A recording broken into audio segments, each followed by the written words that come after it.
फनकार की बनाता है जो लाइफ में दिया, फनकार की बनाता है जो लाइफ में दिया, फनकार की बनाता है जो लाइफ में दिया, फनकार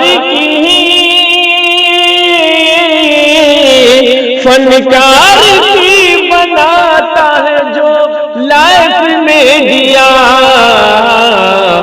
इमरान भाई का है वो बस कैफ में दिया, इमरान भाई का है वो बस जी कैफ में दिया, कैफ में दिया, कैफ में दिया।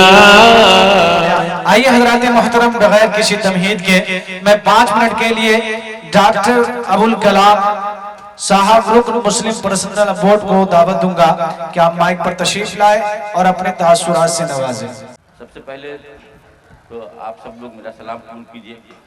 मैं सहरसा जिले का रहने वाला हूँ और सहरसा मुकीम हूँ। बड़ी ख्वाहिश थी आपके इस गांव तक पहुँचने का। बचपन से मैं इस गांव का नाम सुनता आया था, क्योंकि हमारे कई रिश्तेदार लोग यहाँ हैं और सबसे हमारे मरहूम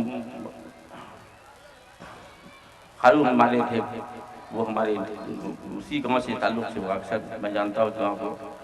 और ये मुझे इत्तेफाक मिला कि कम से कम इस मदरसे के और ये कॉन्फ्रेंस के सिलसिले से मुझे दावत मिली, तो मुझे लगा कि मैं आज इस कबूल को मैं पूरा कर लूँ। कई बार कोशिश करने के बाद हमारे जहन में थी कि सहरसा ज़िले में फजल रहमानी भिलाई मदरसा है और आपके यहाँ दरभंगा में वो रहमानिया सुपौल, इस दोनों के बीच में कोई ऐसा कोई बड़ा इदारा नहीं दिखाई पड़ रहा था जो कि रहनुमाई कर सके। इस लिहाज से मैं मुबारकबाद देता हूँ वलीउल्लाह को और आप सारे गांव वाले के। आप लोगों ने बहुत खुशनुमा मदरसे की बुनियाद रखवाई है और बहुत हद तक वो मुकम्मल भी हो चुका है और जो कुछ काम बाकी है इंशाअल्लाह आप लोगों का ताउन से हो जाएगा।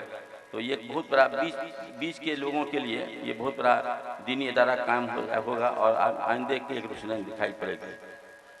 हम लोग का इलाका बड़ा कमज़ोर इलाका है। अभी तालीम पर बात चल रही थी तो मुझे याद है कि जब मैं अपने पोस्टिंग अपने सर्विस में आया तो पहली हमारी मुलाजमत हुई महिषी, जो ब्राह्मणों का बहुत बड़ा इलाका है, बहुत बड़ी बस्ती कहलाती है, 15,000 की आबादी थी। वहाँ मालूम हुआ कि एक डॉक्टर आया, मुसलमान डॉक्टर आया। तो कहीं मुसलमान डॉक्टर महिषी में, तो कहा कि हाँ भाई कहाँ का रहने वाला है? तो कहीं कोसी बांध के भीतर में एक गाँव है तिलवा में, धपारी बस्ती चौकर रहने वाला है। वो गाँव में केना एक मियाँ पढ़ लेके यो जो डॉक्टर बन के ले आए था। तो ये मुझे शफ़क़त मिली और सही बात है कि वो रास्ता इतना दुश्वार गुजार होता था कि जो सुबह हम घर से चलते तो शाम में सहरसा पहुँचते थे। और उसके पीछे एक ही थी कि हमारे वालिद साहब को तालीम से शौक़ था, इल्म की रोशनी से वो खुद ब खुद वो कोशिश करते थे कि जहाँ भी इल्म दिखाई पड़े वो इल्म वो लोग को मदद करते थे। और हमने कई ऐसे तालिबिनों को भी देखा कि वो छुपे से भी कि जो अच्छे तालीम हासिल करना चाहते थे उन्हें भी मदद किया करते थे। तो ये उनका एक जज्बा था, उसी जज्बे के तहत मैं डॉक्टर बन के आ गया और अब सहरसा में काम कर रहा हूँ। मैं दूसरी चीज़ ये कि अभी इसी सिलसिले से मैं कोशिश करूँगा कि आप लोग सब मिल करके इस मदरसे को आबाद करवाइए। एक अच्छा सा दीन का दायरा दो मदरसों के बीच का ये हिस्सा है। ये जो अभी नई सड़क बनी 17 नंबर में, जो सुपौल और सहरसा को दोनों को जोड़ती 17 नंबर, एक तरफ बिरौल है एक तरफ गंडोल है और उस दोनों के बीच में ये मुकीम है। और रास्ते की थोड़ी दिक्कत है लेकिन इंशाल्लाह वो भी और बहुत सहूलत हो जाएगी। तो ये इसके लिए दूसरी बात अभी मौलाना ने जो बात कही NRC और RC, तो ये एक तरह से हम हुकूमत अभी तक हम लोग अपने बारे में जानते नहीं थे, कम से कम इस बहाने हुकूमत को ये कहा। तो हमारी एक छोटी सी पोती थी, वो अचानक मेरे सामने आई एक दिन सुबह में, दादा आपके पास कोई 1951 से पहले का कोई कागज़ है? हम कहा तुम कोई 7 साल की उम्र में तुमको उस कागज़ है क्या जरूरत पड़ गई? आजकल मोबाइल का ज़माना, वो देखती रहती तो कुछ न कुछ, तो कैसे नहीं होगा तो मोदी निकाल देगा हम लोगों को। अब जहन में छोटी सी बच्ची के जहन में ये बात है कि मोदी कागज़ नहीं होगा तो निकाल देगा बात। हमको लगा चलो बड़ी अच्छी बात हो गई, इस बहाने कुछ कागजात को ढूंढे तो कम से कम। तो लगा कि नहीं, इस बहाने हमने कागजात को तलाश किया।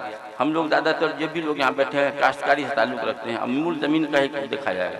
हम इस बहाने आप लोगों से है कि आप जरूर एक तरफ मौलाना की बातों पर गौर करेंगे। सरकार से हम लोग मदद भी मांग रहे हैं और मदद के साथ साथ उनसे हिम्मत भी कर रहे हैं, एहतजाज भी हो रहे हैं, लेकिन वो अपनी जगह पर है। लेकिन साथ साथ कम से कम इस बहाने में है हम लोग अपने कागजात को दुरुस्त भी कर लें तो बुराई क्या है, ये अच्छी बात होगी। इस सिलसिले से एक ठोक। और अभी ST/SC की बात आई तो उन्होंने जो कहा उनसे ये भी कहा जाएगा बाद में कि भाई आप जो ST/SC वाले हैं आप हिंदू तो नहीं हैं, आप हिंदू नहीं हैं तो या तो हिंदू हो जाइए। अगर आप एक बार हिंदू हो जाएंगे तो कहेगा आप तो हिंदू, आप तो ST/SC रहे नहीं, तो आपसे जितने महाराज सरकार ने दिए अभी छीन लिए जाएंगे। मामला बड़ा टेढ़ा है, लेकिन बहरहाल इंशाल्लाह सब आप मजबूती से हम लोग बने रहें। और एक चीज़ कहेंगे कि इत्तेहाद में बड़ी ताकत है। हम लोग छोटे से छोटे मसाइल में एक दूसरे उलझ करके आगे नहीं बढ़ने देते हैं, एक दूसरे की मदद करें, मोहब्बत के साथ रहिए, इंशाल्लाह कामयाबी होगी। अस्सलाम वालेकुम।